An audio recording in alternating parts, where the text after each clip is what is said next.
खर तर चाळीसगाव व मतदारसंघातील निर्व्यसनी तरुण घडावे यासाठी चालू केलेली ही रायगड वारी खऱ्या अर्थाने मूर्त स्वरूप रूप होताना इथे दिसते।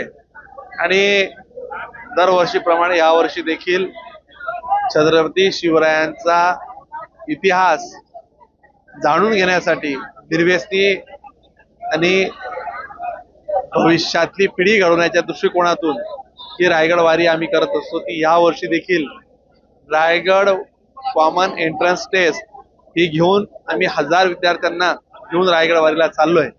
त्या गोष्टीचा मनापासून आनंद आहे। कसं नियोजन आहे, काय या ठिकाणी या सगळ्या विद्यार्थ्यांची राहण्याची पासून तर सर्व त्यांना लागणाऱ्या सगळ्या सुविधा रायगडच्या वारीपर्यंत पोहोचण्यापासून तर त्या अगदी मग त्यांचं ट्रान्सपोर्टेशन असेल, फूड असेल, मेडिकल असेल, त्यांचं टेम्पररी क्लोथ्स असतील, या सगळ्या पद्धतीची व्यवस्था आमच्या भारतीय जनता पार्टी आणि शिवनेरी टीमने हे केलेली आहे।